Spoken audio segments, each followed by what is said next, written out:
گے تو آگے والی زندگی وہ ہمیشہ کی زندگی ہے.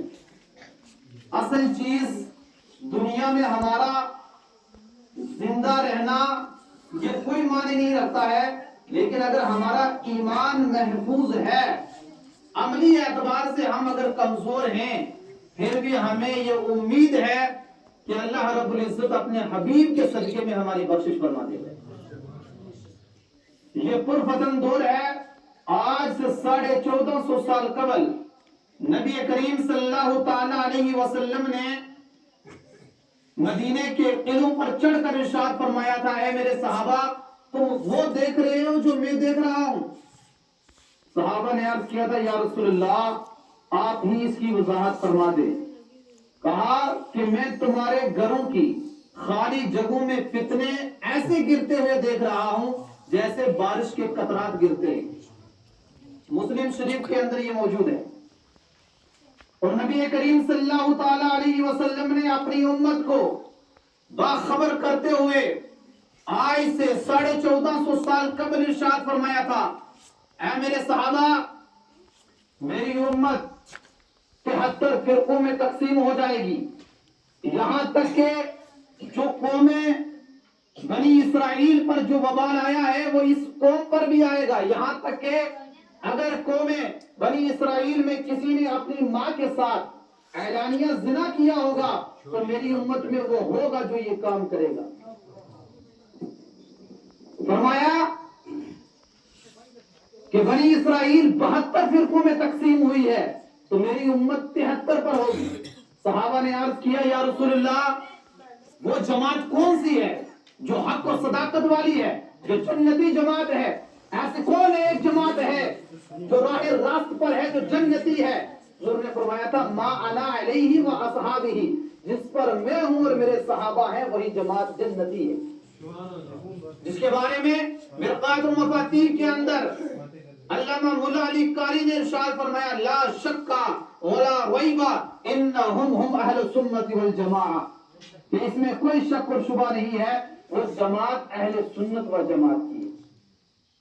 سمجھ رہے ہیں آپ کہ وہ جماعت اہل سنت و جماعت ہے.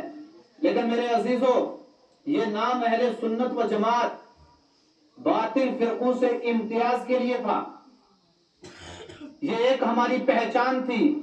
لیکن ماضی قریب میں ہی ایک فتنہ ایسا رونما ہوا جو آج بھی ہے، جو اپنے آپ کو اہل سنت و جماعت کہتا ہے، جس کے عقائد و نظریات ہمارے عقائد و نظریات کے مطابق نہیں ہے، جس کی سوچ و فکر ہماری سوچ و فکر کی طرح نہیں ہے، جس کی سوچ و فکر 1400 سالہ امت کے جو تواتر کے ساتھ جو چیزیں چلتی ہوئی آ رہی ہیں اس کے خلاف ہے، امت کے خلاف ہے، تو وہ جماعت بھی، وہ فرقہ بھی اپنے آپ کو اہل سنت و جماعت کہنے لگا.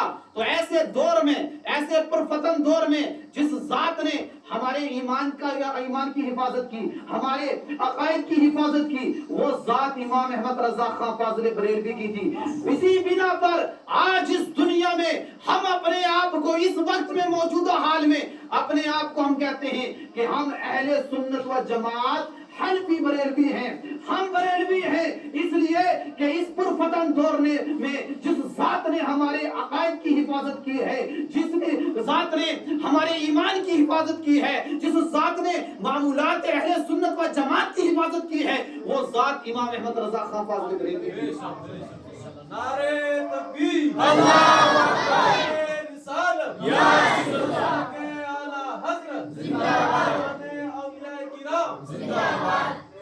عزیزان ملت اسلامیہ، یہ بات میں آپ کے ذہن میں واضح کر دوں، کبھی بھی نہ جھجکیں کہ یہ بریلوی کوئی فرقہ نہیں ہے. یہ بریلوی وہ ذات ہے جس نے صحابہ کا لایا ہوا دین بچایا ہے، جس نے لوگوں کے ایمان کی حفاظت کی ہے، جن نے لوگوں کے عقائد کی حفاظت کی ہے، جن نے پوری دنیا کے اندر نظام مصطفیٰ صلی اللہ تعالی علیہ وسلم کو برقرار رکھا ہے. اور 1400 سالہ جو امت کی تاریخ تھی، جو امت کے عقائد تھے، جو امت کے معمولات تھے، اس کی حفاظت جس نے کی ہے تو وہ بریلوی ہے.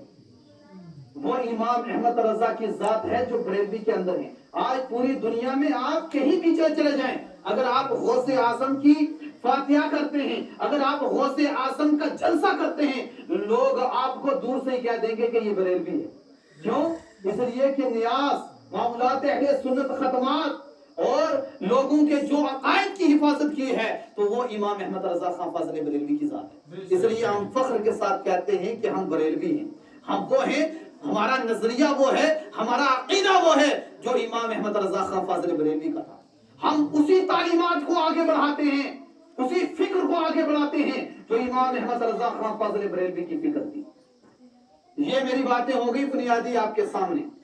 تو اب آئیے امام احمد رضا کی بارگاہ سے ہی شروع کرتے ہیں کہ غوث اعظم رضی اللہ تعالی عنہ کا کتنا ادب و احترام کرتے تھے.